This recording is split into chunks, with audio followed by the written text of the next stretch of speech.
It's fall break on the campus of Simpson College, but it's business as usual for the Storm football team. Coach Matt Jeter's squad will try to rebound from its first conference loss of the season when they travel to Cedar Rapids to take on the Co-Hawks this Saturday. We'll preview the upcoming matchup with the Co-Hawks and talk about last week's loss to the Knights, this time on Storm Football Weekly.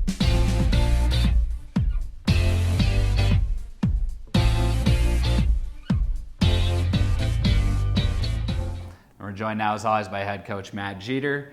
Coach, let's look back on last week's game, a tough 29-15 loss to Wartburg. Going in, we knew it was going to be a battle, and it was all of that. It was a 60-minute game up until the end. Last 8 minutes really made the difference in that one. But what was your assessment of how the team played against Wartburg? I was proud of our team. I think disappointed we lost the game. I think going in, I told the guys that we needed to turn it into a 60-minute fight. And I thought you saw that all the way until probably the 55-minute course of the game, where I think we went up 15-14 and had an opportunity when we needed the defense to come in and make a play, and we didn't do that. And they would go up 7 at the opportunity that time right there, and then we needed offense to respond and put some points on the board. And that was how the game ended in the 29-15 loss to Wartburg. You talked about going into that game, you wanted to do a couple of things. You wanted to win the battle in the trenches. I thought we ran the ball well.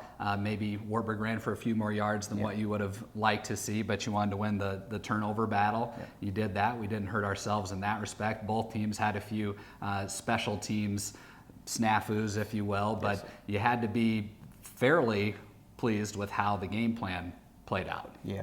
No, I was very pleased with the staff and how the players were able to execute the game plan for the course of the game. I thought when you look back on it, when we win the turnover battle here, we usually win 90-95% of our games. So that's always a plus. And the next stat that comes into play is a rushing, either our rushing defense versus our rushing offense. And we lost that battle, and we also lost a third down battle. And you mentioned the special teams as well. That came in, we had a missed PAT and a blocked field goal.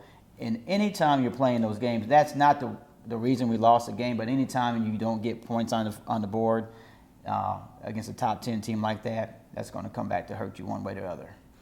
You look at some of the individual performances from Saturday's game. One that stood out to me had a freshman wide receiver, Reed Worth, who came in with 1 catch on the year. He came in and led the team, had 9 catches, a touchdown. What can you say about his efforts? Yeah, Reed's a special player for us. He's a guy, he could probably play defense if he wanted to, but he's a guy that long snaps for us. He came in and filled the role as receiver last week and had a breakout game, so to speak. Can catch punts. He can do a lot of different things for him. So I'm just really excited for Reed and coming out there and really showing his talent on last Saturday. Another guy who had a nice game, Noah Bruckner. You lost Joe Meyer early in the game, and he was not able to return. But Noah able to put together his second 100-yard game in the last 3 weeks, and we always talk about that next man up mentality, and he exemplified that for sure. Yeah, he sure did. He came out, and then Joe got banged up in the first play of the game. In comes Noah, and we didn't miss a beat, and that just kind of tells you, one, the mentality of the team as far as the next man up, and then Noah's a war daddy. He just came in there and we didn't miss a beat and was able to execute and still run our same game plan without having to go to a new game plan, which was important. It ended up being a 2-touchdown game, but as you mentioned, we had the 1-point lead with about 8 minutes to go. There was only about 20 yards of total offense, the difference between the two teams, so it really was everything that we thought it would be as far as a competitive ball game, just ended up on the wrong end of it. Yes.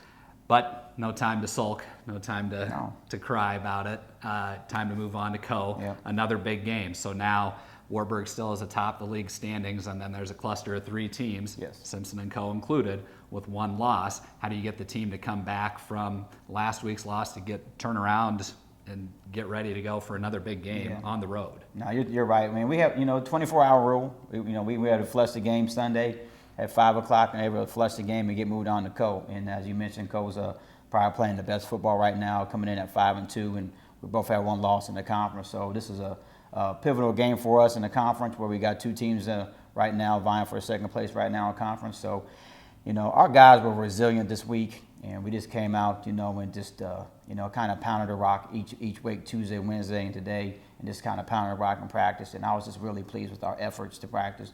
We just had a good time at practice. The guys got to work, brought our lunch pail and work hat, and got it done this week. So we're excited to go up to Co and play a good opponent in those Co-Hawks. Always a quality opponent in Co. They come in, you face a really good defense last week in Wartburg, and now you face the number 2 defense in the league in Co. How are you going to be able to get the ball in the end zone against the Co-Hawks? Yeah, no, that's going to be our challenge this week. I think, offensively, being able to move the ball, being able to run the ball, and again, winning the trenches again. And then, I'm always we're big about explosives. We got to get the explosives, whether it's a run or a pass, run of 12 yards and a pass of 18 yards or more. Those are the plays. When we get more explosives in the team as well, we put more points on the board and we have more scoring opportunities. So, again, Brian, that's going to be important for us to really take advantage of that and put ourselves in position to take advantage of those things. And then on the defensive side of the ball, you've got an experienced group in Co. They've got a wide receiver, quarterback duo brothers, the White brothers, that are 2 of the best in the league. How do you slow them down? Yeah. Well, I think, for us, again, we got to stop the run first. And then I think, we go against one of the best receivers in the league and our best quarterback in the league, in my opinion, each week. So for our defense to come out there, we just got to, they had a breakout game last week. We just got to play within ourselves, and we got to tackle well. And we get in third down situations, we got to win those third down battles. All right, Coach. Good luck on Saturday. All right, thank you.